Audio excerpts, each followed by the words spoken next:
Everyone, John Doyle from Optics EQ. Today I'm going to do a deep dive into race 6 at Belmont on Friday, June the 30th. I thought this is an interesting race, and I thought the favorites were vulnerable. I'm going to show you why using optics and a race to you might really want to take a shot in here, and I'll show you why I think that. So let's start with the plot. You can see, as we always do, we plot the standard and surface distance plot, and we put them side by side. And in this case, you can see the surface distance plot has got a lot of empty space to it. All the right horses that are plotted to the right, those little triangles, that means we can't plot those horses. Okay, that means they're horses that haven't run surface distance, which is today's 7 furlongs or sprint and on the turf. And so there's only 3 horses that plot on that. So right away, we know we got a little bit of chaos. And 3 of the horses that fit the bill that can't be plotted are the 3 favorites, the 2 Aereo, the 3, and then the 6. 2 is the favorite, but they're close. They're all 3 horses that are going to be probably taking money in this race.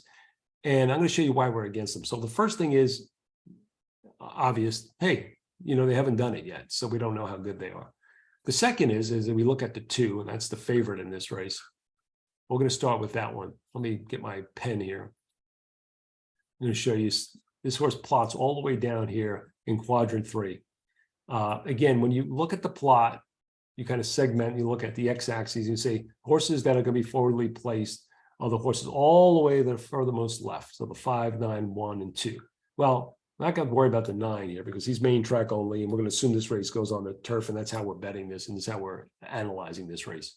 So that leaves us with the 1, 2, and the 4. Well, look at the 2. He's way down there. He's okay early on, but what happens in the second call? Relative to the 1 and the 5, he's slower.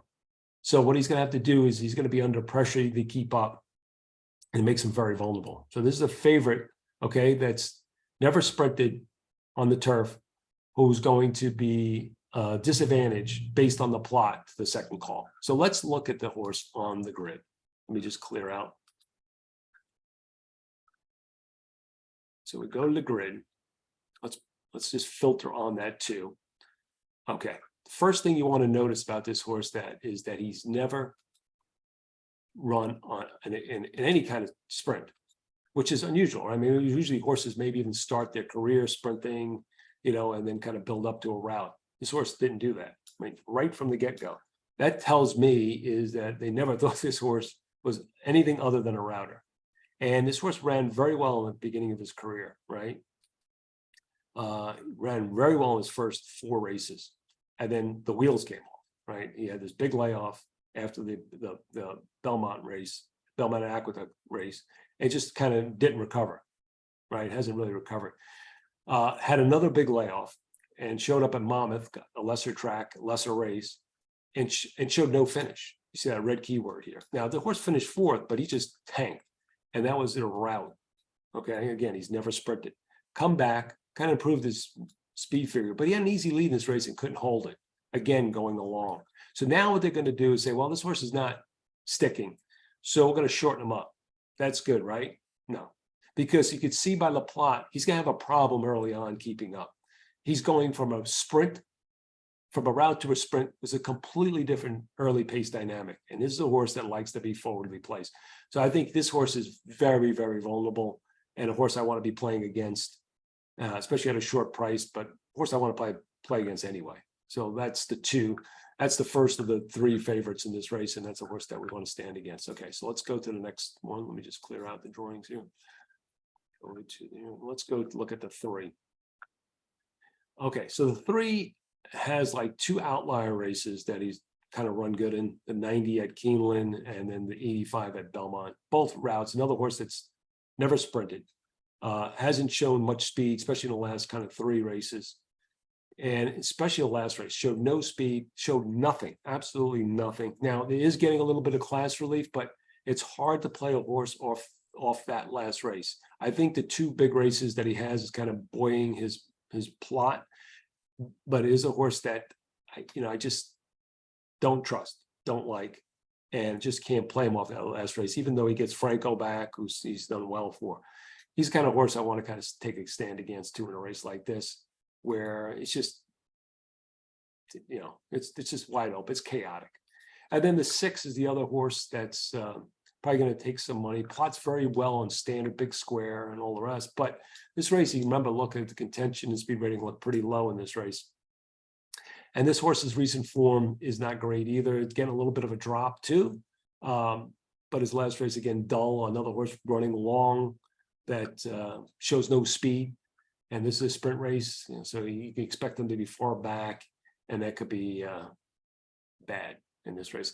And the other thing I don't like about this horse is that he came back off a layoff, and then his second off a layoff was another layoff. I call this a double layoff line. I find this as negative, and I just think that this is a horse that I don't feel comfortable betting, especially in the pace dynamic going short here. Now, it is 7 furlongs. That's one thing I will keep in mind. It's a little bit of a different distance, but still, I think you're giving a big edge to the early pace horses in this race. So that's negative on the 6. So what's left? Okay, so we've kind of eliminated the top 3 favorites, and at least we're against those horses. And the number 4 is a horse that we're going to eliminate, just well below the par line, well below Big Circle. Is a horse that you look at his form, just doesn't fit on any of the criteria. So the 4 is a toss. That leaves us with the 1, the 5, the 7, and the 8. And so that may be enough to make a bet here, depending on, I think most of them are double digits. But I want to take a look at the 5 and the 7 because I think they're sneaky. I would, if I would weigh these, I would say the 5 and the 7, the ones I like the most, and the 1 and 8 are okay and could get the job done, at least be in the exotics. But 5 and the 7 look okay to me, and the reason is the 5 looks like he might have a pace advantage. He's way up there on the y-axis. Again, the 9 is out of the race, so he might have an easy lead, and he's proven. And if you go at his turf races, sprinting, okay. I mean, at least he's done it, and he's kind of finished in the money doing this. He really hasn't had a bad race sprinting on the turf. So his last race was a race off. Let me just go to his recent form. Was off a 232-day layoff. It was a hard lead. He was in a pace dynamic. Was very fast early. So it was a really hot pace. And this horse kind of faded late, but it was the first race in 232 days. He's second off a layoff. He's run races in the 80s, in the mid 80s. And again, he's at least proven form surface distance. Same thing with the 7. If you look at I'm going to look just again, surface distance, so turf up here and sprinting. There's another horse. He's won sprinting way back when. He broke his maiden that way. So this horse at least has got some experience with that. When you look at this horse's form, his last optics note keyword said prep. And if you look at the extended comment, it said he was not asked for his best today. So obviously they had a second race off layoff, probably projection on this horse to improve. He doesn't need to improve that much. Look at the optics fig range. His race is very low. I mean, if this horse can get back to like those high 70s, he definitely can compete for a piece. If not a win. I mean, I just think, the dirt races kind of dirty him up. If you just take these races out because he's not a dirt horse. We talked about this race being a prep, wasn't asked for his best in the 67, excuse in the 65 race. This was, he kind of was running more like last year as a 3-year-old. So with the upside, I could see this horse being high 70s, maybe even the 80s. I mean, he ran a good race routing. That's not really what he may want to do. So back to the turf sprinting. I think this horse has got a chance here at a big price to get things done. So he's another horse to consider. So the 5 and the 7 are horses that I like a little bit more, but let's look at the 7, the 1 and the 8, because those are the other horses that we did not eliminate. One is coming from Finger Lakes in Tampa. He's a horse that's, oh man. Okay. This is a horse that's ran the best last out figure, is now turfing. I think this horse is just as good on grass as he is on dirt. This horse kind of won routing. So, I mean, this horse showed ability to sprint, but also was able to take to the turf and has won routing on the turf. So he's got maybe some bottom. I don't like the no lead change. I don't like the class. You can see from a class perspective, if I pull up the class competition, this horse doesn't fit from a class perspective, but I give him a little leeway in a race like this. The horse is definitely going to hit the board at a good number. And then the other horse was the 8. There's another horse that's been proven at sprinting. He's finished in the money sprinting on turf at Colonial, though. He comes out of the same race as the 5. Didn't run as well, but maybe needed the race. So he's another horse to kind of consider for underneath. Just, kind of when you compare them to the other horses in this race, I just want to look for horses that are more suitable to today's surface and distance than their counterparts. So for me, against the favorites here in the 2, 3, and 6, leaning on maybe the 5, 7 more, but 1, 5, 7, or 8 are the horses that I want to include in my exotics and multi-race wagers.